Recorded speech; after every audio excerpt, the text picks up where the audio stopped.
Assalamualaikum warahmatullahi wabarakatuh. Sobat muslimah, perilaku kaum Sodom. Sodom dan Gomora adalah dua kota yang dikatakan telah dihancurkan oleh Tuhan karena perbuatan laknat penduduknya. Kisah mengenainya memiliki tema yang mirip dengan air bah Nuh, di mana azab ditimpakan akibat Tuhan marah akan dosa manusia. Kedua kota ini disebutkan berulang kali di kitab Nevi'im dan Perjanjian Baru sebagai simbol dari kelaknatan manusia dan pembalasannya. Al-Quran juga berisi bentuk versi ceritanya sendiri atas kedua kota tersebut. Legenda atas kehancuran dua kota ini kemungkinan berasal dari usaha orang-orang dulu untuk menjelaskan mengenai reruntuhan kota-kota kuno dari zaman perunggu sekitar 3000 tahun sebelum Masehi yang terdapat di daerah tersebut. Umat muslim pasti sudah mengetahui betul cerita kehancuran umat Nabi Lut alaihissalam di kota Sodom. Azab pedih diturunkan oleh Allah karena masyarakat di kota Sodom tersebut kerap melakukan perzinahan dan penyimpangan seksual. Kaum Sodom menerima azab mengerikan seperti gempa bumi yang amat dahsyat. Kisah tentang kaum Sodom pun dituangkan dengan jelas dalam Al-Quran surat Hud ayat 82.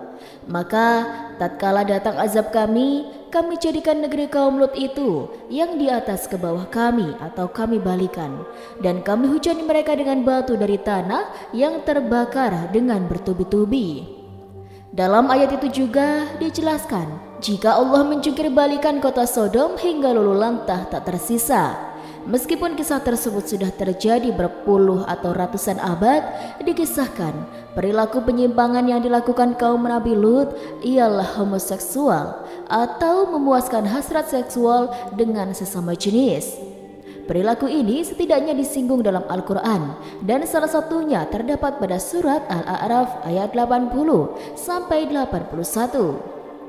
Dan kami telah mengutus Lut kepada kaumnya, dan ingatlah tatkala dia berkata kepada mereka, "Mengapa kamu mengajarkan perbuatan fasya itu yang belum pernah dikerjakan oleh seseorang pun di dunia ini sebelummu? Sesungguhnya kamu mendatangi lelaki untuk melampiaskan nafsumu kepada mereka, bukan kepada wanita, tetapi kamu adalah kaum yang melampaui batas."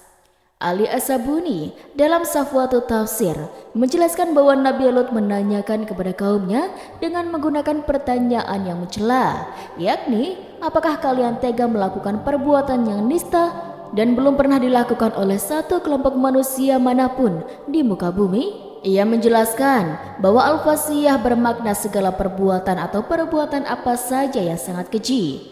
Menurut As-Sarawi dalam tafsir As-Sarawi memaknai sebagai tambahan pada kekotoran berupa perbuatan homoseksual itu sendiri.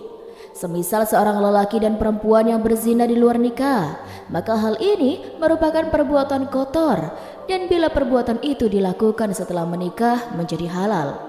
Sedangkan bila hubungan itu dilakukan pada sesama jenis, maka itulah yang dinamakan tambahan kekotoran atau paling kotor dan terkutuk, ujar Mutawali As-Sarawi.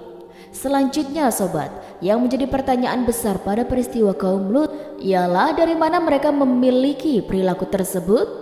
Imam As-Suyuti dalam kitabnya Durrul Matur fi Tafsir Bil Ma'thur menukil riwayat Ibnu Abbas menyebutkan bahwa pada awalnya kaum Sodom memiliki pohon dan kebun yang lebat buahnya.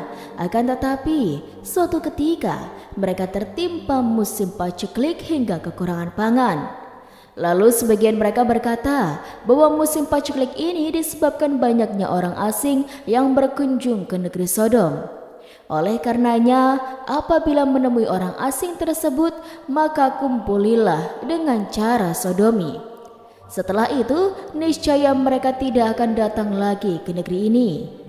Tak disangka, ternyata anjuran yang bersifat tahayul ini diikuti oleh kaum Sodom hingga pada akhirnya menjadi kebiasaan mereka. Sementara itu, Muhammad Syahir Al-Aidrus dalam bukunya yang berjudul Perjumpaan dengan Iblis mengisahkan umat Nabi Lut alaihissalam termasuk kaum yang banyak dikaruniai kelebihan. Mereka suka bersatu dan bergotong royong dan biasa berangkat bekerja bersama-sama, meninggalkan istri dan anak-anak mereka di rumah.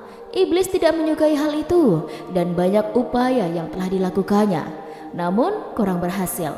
Sungguh sulit menyesatkan kaum yang suka persatuan. Akhirnya dia pun mendapatkan ide. Setiap kali mereka pulang kerja, hasil pekerjaan mereka dirusak dan dihancurkan oleh iblis. Esok harinya mereka bertanya-tanya, siapa gerangan yang merusak pekerjaan mereka, membuat hari kemarin menjadi sia-sia dan memperlambat produksi. Kerja mereka menjadi tidak efektif. Mereka pun kesal sekali, sehingga mereka bersepakat bahwa jika pelakunya tertangkap, dia akan dijatuhkan hukuman berat. Pada hari-hari berikutnya, iblis menjelma dirinya menjadi seorang anak muda yang manis dan menawan sekali tampangnya. Ketika kaum Lut pergi bekerja keesokan harinya, mereka melihat anak itu dan menyadari bahwa anak itulah pelakunya. Maka langsung saja mereka mengejar dan menangkapnya. Dan setelah anak itu mengakui perbuatannya, mereka menjatuhinya hukuman mati. Sambil pikir-pikir lebih jauh, mungkin supaya ketahuan siapa orang tuanya atau kerabatnya, atau supaya diadili lebih dulu, mereka memutuskan untuk mengurung anak itu dan menggilir orang untuk menjaganya. Malam itu juga, ketika sudah memasuki waktu tidur, anak itu pura-pura sedih dan berteriak meratap. Karena terganggu dan mulai merasa kasihan, si penjaga menghampirinya sembari bertanya, "Ada apa denganmu?" "Ayahku selalu memelukku saat aku hendak tidur," jawabnya. Si penjaga menjadi tidak tega. Akhirnya dia berkata, "Ya sudah, sini kupeluk." Ketika sudah dipeluk, anak membuat gerakan-gerakan yang membangkitkan syahwat orang itu terus-menerus hingga ketika hasratnya sudah terlihat, si anak mengajarkan apa yang harus dilakukannya. Sampai akhirnya perbuatan sodomi pertama dalam sejarah peradaban manusia pun terjadi. Pagi harinya ketika dia bangun, anak itu sudah tidak ada.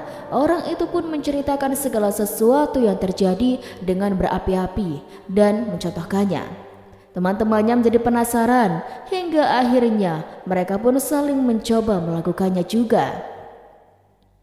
Akhirnya hari demi hari kerusakan moral itu menyebar luas dan menjadi kebiasaan.